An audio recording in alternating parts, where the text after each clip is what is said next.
Hello दोस्तों, आज मैं न्यू टॉपिक्स के साथ आया हूँ वियतनाम वार। तो वियतनाम वार के बारे में जानने से पहले वियतनाम के ज्योग्राफिकल एरिया को जानते हैं पहले। एक्चुअली ये पूरा हार्श एरिया है, हार्श टेरेन है, वेटलैंड्स है, मार्सी एरिया है।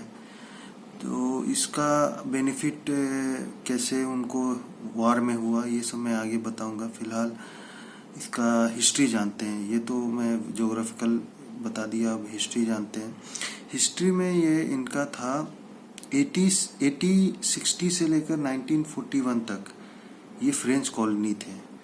तो इसके दरमियान क्या हुआ था, फ्रेंच जैसे हम लोग ब्रिटिशर्स के थे तो उस वक्त जमाना ही था पूरे कॉलोनीज का। तो यहाँ मैंने लिखा है, अगर किसी को डाउट हो तो 60 से लेकर 1941 तक तो ये फ्रेंच कॉलोनी थी। उसके बाद फिर ये वर्ल्ड वार हुआ और वर्ल्ड वार में फिर जापान ने इसको कंट्रोल कर लिया था 1941 से लेकर 45 तक। उसके बाद फिर ये यहाँ सेकेंड वर्ल्ड वार के बाद जापान डिफीट होता है तो ये दो पार्ट में डिवाइड हो जाते हैं। ऐसे देखिएगा तो ये देखिए मैंने बनाया है यहाँ पे, देखिए ये नॉर्थ वियतनाम है, ये रहा नॉर्थ वियतनाम, ये हनोई है कैपिटल, और ये रहा आपका साउथ वियतनाम। ठीक है, ये होची मिन इसका सिटी है, जो सैगोन इसका कैपिटल, पहले होची मिन था, इसको पहले सैगोन बोला जाता था। तो होची मिन के बारे में बताएंगे। ये भी बहुत बड़े इंसान थे, वहाँ के कम्युनिस्ट पार्टी के लीडर थे। तो यहाँ पे सेकेंड वर्ल्ड वार के बाद जापान डिफीट हो जाता है। तो ऐसे पता ही होगा, एक पार्टी में जापान और जर्मनी और इटली थे, तो उनका लॉस हुआ। तो फिर वहाँ पे कैप्चर किया नॉर्थ वियतनाम में, चाइना नॉर्थ वियतनाम को सरेंडर किया, और यहाँ साउथ वियतनाम को यूके। और इसके यहाँ इसके बाउंड्री देख लीजिए कहाँ कहाँ, ये देखिए ये 17th पैरेलल इसको बोला जाता है। जैसे आप इसको बाउंड्री बोला जाता है, नॉर्थ और साउथ को डिवाइड करने वाला 17th पैरेलल। तो ये है कंबोडिया, ये है लाओस, और ये है साउथ चाइना सी। तो साउथ चाइना सी तो अभी मैटर अभी देख रहे हैं, यूएस ट्रूप्स भेजे हैं वहाँ पे। चाइना इसको एक्चुअली अपने आप को साबित करता है, ये पूरा एरिया उसका है, क्योंकि वो एक नॉर्थ वियतनाम को ये किया था, कैप्चर रखा था, मतलब वो अपने अंडर रखा था। तो यहाँ गल्फ ऑफ टोंकिन है, इसका भी बताएंगे इशू क्या था। तो ये था। और उसके बाद सेकेंड वर्ल्ड वार होता है तो जापान हारती है, उसके बाद ये ऐसा डिवाइड होता है। उसके बाद फिर ये फ्रांस पहले से बोलता है कि ये तो मेरा कॉलोनी था, तो ये मुझे मिलना चाहिए, क्योंकि तो यूके तो इसमें मान जाता है। यूके फिर साउथ वियतनाम फ्रांस के अंडर आ जाता है, और यहाँ पे फ्रांस के अंडर जो ये, और ये नॉर्थ वियतनाम चला जाता है। वो चाइना रजिस्ट करता, बोलता नहीं ये तो मेरा है, क्योंकि चाइना का ऑफ कोर्स वो हमेशा से अपना कवर करना चाहता है कि ज़्यादा से ज़्यादा एरिया वो कवर करे। तो आफ्टर वो सेकेंड वर्ल्ड वार ये होता है, तो यूके के जगह फ्रांस आ जाता है। उसके बाद क्या होता है आफ्टर सेकेंड वर्ल्ड वार, आपको कोल्ड वार के बारे में ही पता होगा। जैसे ये कोल्ड वार के बारे में लिखा है 1946 से 1991 तक यूएसएसआर, जो रसिया जो बटा 27 कंट्रीज में शायद बटा था, या 15 कंट्रीज, कुछ याद नहीं है। तो मतलब ऐसा वो बट के फिर रसिया और यूक्रेन ये सब आ गया था। तो यूएस, तो यहाँ पे फिर यूएस, यूके, फ्रांस, ये इन तीनों का रहता है, और यूएसएसआर चाइना के साथ रहता है। तो यहाँ पे देखिए, अब यहाँ पे होची मिन का आता है कैसे वो कैप्चर। नॉर्थ वियतनाम को होची मिन गवर्न करते थे। यहाँ पे देखिए, यहाँ लिखा है मैंने, इंडिपेंडेंट वियतनाम वो चाहते थे, और कम्युनिस्ट पार्टी थे, वियत मिन पार्टी का नाम था। तो इसका सपोर्ट था।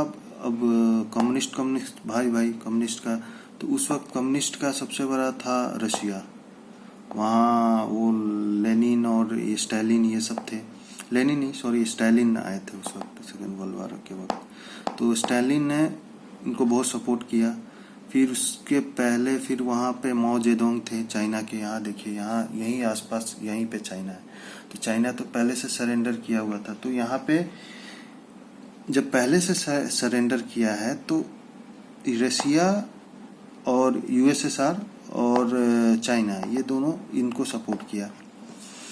तो अब यहाँ फिर ये लोग साउथ वियतनाम को भी चाहते थे कवर करना, तो इनका जो ऐसा रणनीति था कि इनको भी साउथ वियतनाम को भी कवर किया जाए।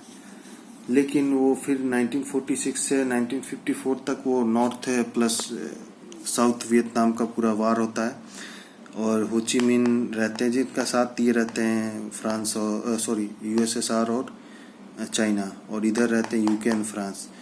फिर उसके बाद 1954 में ये 54 में एंड होता है वार, तो 1954 में जेनेवा एकॉर्ड होता है।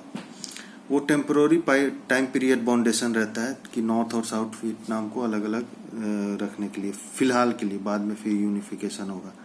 इसमें ये फ्रांस हार जाता है। तो हारने का मतलब क्या होता है, यहाँ पे जैसे यूके था तो उसके बाद फ्रांस आया, तो फ्रांस जब हारा तो फ्रांस यहाँ से निकल गया।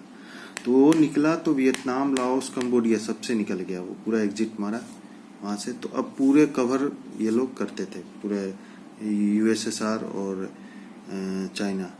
फिर यहाँ कोल्ड वॉर हुआ था यूएसए और यूएसएसआर का। तो यूएसए ऑलवेज डोमिनो थ्योरी अपनाता था हमेशा, कि वो चाहता था, उसको डर था कि कम्युनिस्ट ज़्यादा स्ट्रांग हो जाएंगे तो ज़्यादा उग्र हो जाएंगे, मीन्स ज़्यादा एग्रेसिव हो जाएंगे। तो वो नहीं चाहता था कि कम्युनिस्ट का राज हो पूरे वर्ल्ड में। तो इस कारण वो नहीं चाहते थे कि यहाँ पे जो नॉर्थ वियतनाम है इसको कोई कम्युनिस्ट ले। तो इसका उन्होंने ही कॉन्स्पिरेसी रचा, अब बताएंगे कैसे। तो फिलहाल ये जान लीजिए, यहाँ पे मैंने लिखा है जैसे नॉर्थ वियतनाम में हो ची मिन, जब ये 1954 में जेनेवा अकॉर्ड हुआ, आफ्टर जेनेवा समिट, उसके बाद नॉर्थ वियतनाम को हो ची मिन ने लिया, और साउथ वियतनाम को नेगो दिन डियम करके कोई कैथोलिक था वो लिया। तो कैथोलिक था तो ये यूएसए का सपोर्ट था इसको, यूएसए इसको। तो साउथ वियतनाम में तो कोई टेंशन नहीं था, वो यूएसए जानता था ये जब चाहे तो ले सकते हैं। नॉर्थ वियतनाम का टेंशन था। तो इनका ये नॉर्थ वियतनाम पाने के लिए इन्होंने क्या किया, एक तरह से कॉन्स्पिरेसी है, ये फेक बताया गया बाद में। एक्चुअली ये गल्फ ऑफ टोंकिन बताया था, इसके बारे में बताएंगे आगे। ये गल्फ ऑफ टोंकिन में 1964 में एक यूएस शिप था, यूएसएस मैडॉक्स करके एक नाम था उसका, मैडॉक्स, उसको डिस्ट्रॉय कर दिया है वियतनाम के सोल्जर्स ने। तो इसका गुस्सा उसी के बाद लोग बोला जाता है ना, वियतनाम वार मीन्स यूएसए वार, यूएसए वर्सेस वियतनाम। तो अब आता है पिक्चर में यूएसए।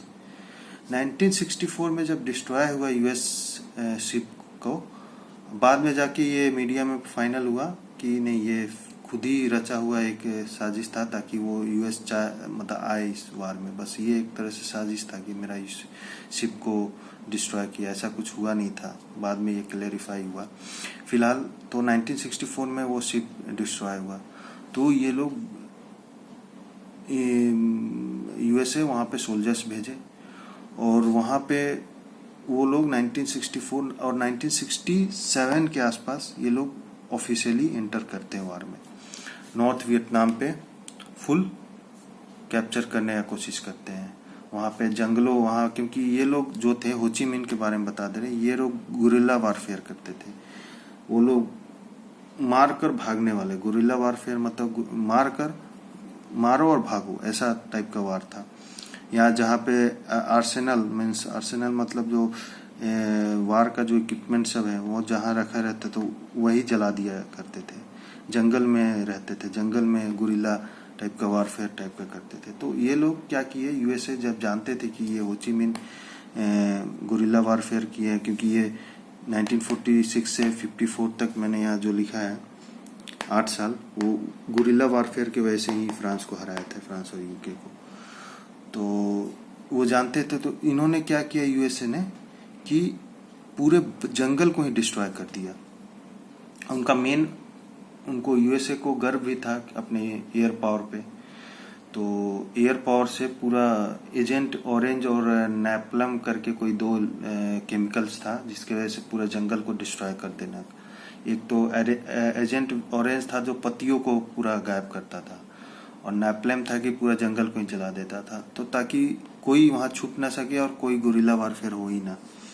लेकिन इसका नतीजा ऐसे नहीं हुआ। वो लोग फिर भी एक टनल बना लिए थे पूरे नॉर्थ वियतनाम में, पूरे कंट्री में पूरे टनल बना लिए थे। उसके अंदर से वो लोग सब कुछ सप्लाई करते थे और सब वहीं से काम होता था, और वहीं से निकल के डायरेक्ट अंदर से ही जो भी एयरक्राफ्ट ये सब आता था यूएस का मार देते था, मार के गिरा भी देते थे, ऐसा था। तो उसके बाद फिर 1968 में MI-LI मैसेकर्स होता है। तो वो इसलिए होता है क्योंकि वियतनाम ने गुस्से में आकर यूएसए एम्बेसी को अटैक किया था, पूरा डिस्ट्रॉय किया था। तो इस गुस्से में यूएसए ने क्या किया, यहाँ पे कोई एक गांव रहा करता था नॉर्थ को वियतनाम का, यहाँ याद नहीं आ रहा, यहाँ कोई गांव था। उस गांव के पूरे बच्चे, औरत, जो भी मतलब लेडीज जितने थे, सबको मार कर गाड़ दिया था, ऐसा किया था। वही MI-LI मैसेकर्स नाम है उसका। तो ये सब हुआ। उसके बाद फिर वहाँ मीडिया में यूएसए में भी ये बात उठने लगा। तो ये क्योंकि वो लोग सोचे थे कि ये वार तो छोटा मोटा होगा, जीत जाएंगे हम लोग, लेकिन जब ये पता चला नॉर्थ वियतनाम बहुत ज़्यादा एग्रेसिव हो रहा है और ये ऑलमोस्ट यहाँ पे हार ही गया था यूएसए। तो फिर 1968 में रिचर्ड निक्सन बनते हैं वहाँ के प्रेसिडेंट। तो वो बोलते हैं कि नहीं, हम इस वार को अंत तक ख़त्म कर देंगे। तो वहाँ मीडिया में भी बात उछलने लगा, वहाँ प्रोटेस्ट चलने लगा कि ये, इसीलिए मेन रीजन यही था यूएसए का हारने का। लोग बोलते हैं ना कि वियतनाम वार में यूएसए हारा, तो ये मेन रीजन था कि उनके घर के भेदी लंका ढाई, वही टाइप का, कि वहाँ का जो अंदर का जो कंट्री का इंटरनल था इशू, वही ज़्यादा वहाँ पेंटागन समिट होता है वहाँ, वहीं पे रेज हुआ मीडिया पे कि ये जो 1964 में जो यूएस शिप का था वो फेक था, वो बस एंटर होने के लिए किया। फिर ये फालतू का मतलब वार हो रहा है, पूरा इकोनॉमी डाउन हो रहा है। वहाँ प्रोटेस्ट, स्टूडेंट्स प्रोटेस्ट भी किए। तो ये सब वजह से यूएसए थोड़ा डाउन हो गया। वो समझ गया कि अब ज़्यादा करेंगे तो फिर कुछ दिक्कत हो सकता है। तो इसके वजह से इसके बाद फिर क्या हुआ, 1973 में एक पेरिस एकॉर्ड साइन होता है। ठीक है, ये देख ली, साउथ वियतनाम है। तो 1973 में पेरिस एकॉर्ड साइन होता है और उसके अंतर्गत यूनिफिकेशन किया जाता है नॉर्थ का वियतनाम का और ये साउथ वियतनाम का। और ये 1975 में यूनिफिकेशन होता है। और इसके साथ ही यूएसए अपना ट्रूप्स नॉर्थ वियतनाम से हटाकर साउथ वियतनाम में लगा देता है। तो लेकिन ये कोई फ़ायदा नहीं होता है, जब यूनिफिकेशन हो जाता है तो यूएसए भी वहाँ से निकल ही जाता है ऑलमोस्ट। तो फिर उसके बाद पूरा यूनिफिकेशन हुआ और उसके बाद अभी फिर पूरा फुल वियतनाम है। अब पूरा इसका फुल कैपिटल हनोई है। पहले हनोई नॉर्थ वियतनाम का कैपिटल हुआ करता था, साउथ वियतनाम का हो ची मिन सिटी, सैगोन। अब है कि यूनिफिकेशन होकर सिर्फ हनोई है। तो ये था स्टोरी पूरा, कैसे 1860 से 1941 तक फ्रेंच कॉलोनी था। उसके बाद फिर जापान डिफीट किया फ्रांस को और कैप्चर किया वियतनाम को। तो 1941 से 45 जापान कंट्रोल करता है। फिर उसके बाद वर्ल्ड वार होता है, सेकेंड वर्ल्ड वार हो, जापान हारता है। फिर उसके बाद चाइना कवर करता है, फिर यहाँ यूके और फ्रांस में एग्रीमेंट होता है, फ्रांस फिर इसको कवर करता है क्योंकि वो पहले से था। फिर ये सब होता है मैसेकर्स, ये सब। फिर 8 साल तक नॉर्थ और साउथ में वार होता है, हो ची मिन यूके फ्रांस में। फिर 51 में जेनेवा एकॉर्ड होता है जिसके अंतर्गत फ्रांस निकल जाता है। ये सब एक सीक्वेंस वाइज मैंने पूरा बता दिया है।